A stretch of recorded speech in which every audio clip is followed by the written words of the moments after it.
Police reports that major crimes are down across St. Kitts and Nevis.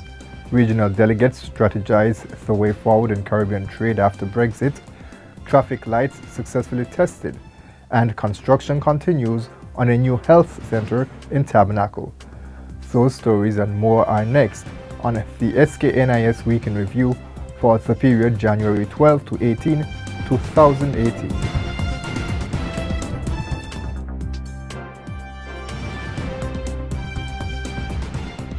Hello and welcome, I am Ian Richards.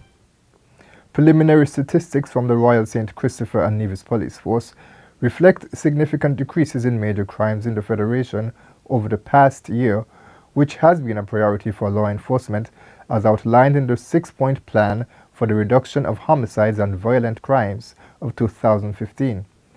The information was shared by Commissioner of Police Ian Quealy at a press conference on Thursday. There were decreases in the number of murders and manslaughter offences. In 2017, from 31 in 2016 to 23, and that was down by 26%. There was also a decrease in the number of shooting at with intent committed in 26 in 2016 to 17 in 2017, and that was down by 35%. Attempted murder decreased as well, with 28 being committed in 2017 as compared with 37 in 2016, down by 24%. Another impressive achievement by the police last year was the number of illegal firearms seized. We also recorded a 30% increase, which were 47 as compared to 36 in 2017. It is also a point to note that of those 47 firearms that were removed from the streets, 38 of those are cases where persons were made answerable. The fallout from Britain's exit from the European Union, which is commonly referred to as Brexit, was discussed this week by senior government officials from across the Caribbean region at a two-day meeting held at the Ocean Terrace Inn Conference Room. Delegates at the meeting of the Caribbean Forum, otherwise known as CARI Forum, explored the implications for trade and how it will affect the Caribbean region. Permanent Secretary in the Ministry of International Trade, Jasmine Warner Weeks, highlighted the significance of hosting this meeting. This situation in which we now find ourselves should be viewed as an opportunity for us as a region to revisit the construct of the EPA with the EU. It affords us an opportunity to determine our objectives and take early initiatives to realize them. One of the many questions we may wish to ponder on over the next 2 days, and the one that seems most prominent, would be, what does the region want and how will it position itself to achieve these goals? Today, let us remain focused and steadfast in our deliberations. Let us not allow the fear of the unknown cloud our vision and judgment, but rather, let us stimulate our thoughts with the end result of a comprehensive, concise, and clear position as we prepare to negotiate with an outcome which is mutually beneficial to all parties concerned.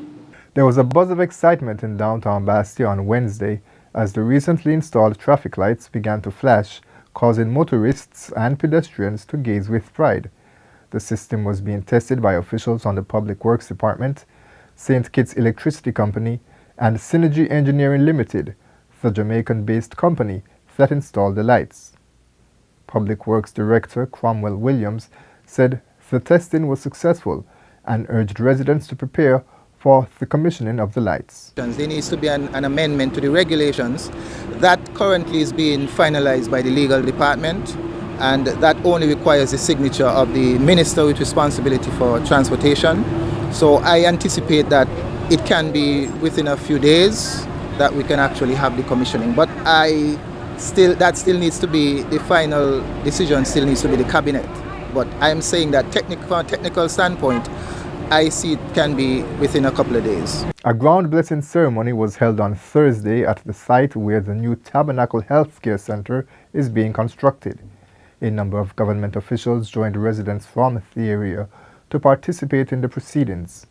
Minister of State with Responsibility for Health, Honorable Wendy Phipps, said she was looking forward to the completion of the new facility that will boast an expanded modern structure with accommodations for treatment and dressing rooms, private offices for healthcare providers and for environmental officers, storage space for medical and vector control supplies, a kitchenette, and a general waiting area. Prime Minister Dr. The Honorable Timothy Harris noted that when completed in the first half of 2019, the health center will be available to serve all residents and visitors. This edifice will be completed on time, and it will be completed in accordance with the budget.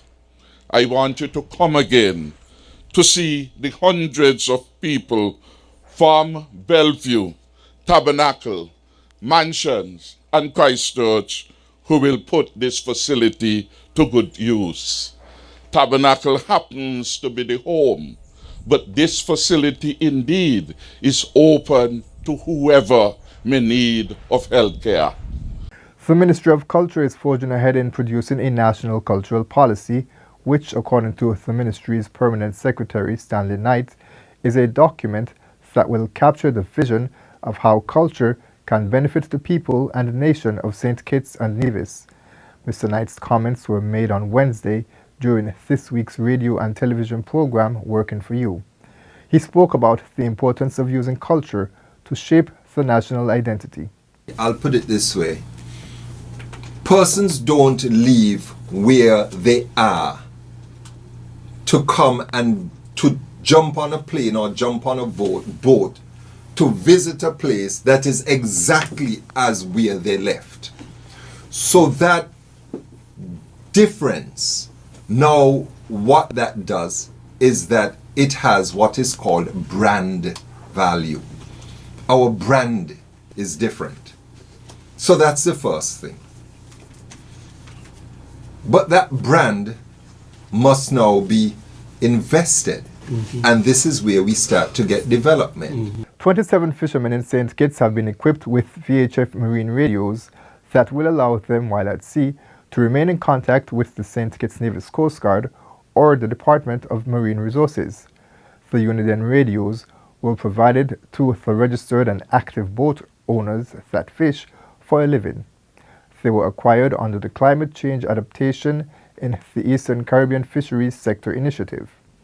Mark Williams is the Director of the Department of Marine Resources. We know you have to travel greater distances, and we want you all to be safe out at sea. So persons who identified that they didn't have radios, we provided radios under a project funded by the FAO. I think it was probably 150 radios or so, which we have to split between St. Kitts and Nevis. So we do it on a needs basis by the persons who identified this, and we hope that by you receiving these radios this afternoon, you will be able to have a safer trips at sea, as well as the improvement in the catch that you have on an annual basis. And finally, some 200 crew members of super yachts cruising the Caribbean were given a warm welcome by officials from Christophe Harbour and the St. Kitts Tourism Authority at an evening social on Wednesday. The visitors came to St. Kitts to participate in the 3rd annual Crew Fest, which was designed to help educate the super yacht crews about Christophe Harbour and St. Kitts, while giving them an opportunity to experience some of the splendor of the award-winning tourism product. The group participated in several professional development seminars over the 4-day event. That's all for this week's edition of the SKNIS Week in Review. I'm Ian Richards.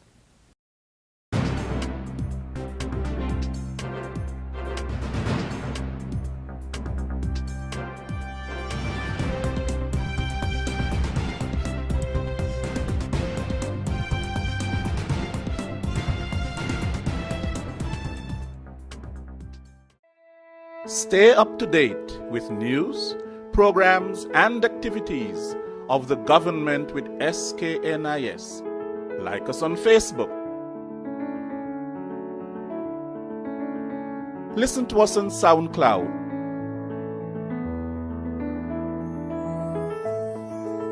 Follow us on Twitter. and watch our videos on YouTube. Connect with us today. SKNIS, St. Kitts and Nevis Information Service.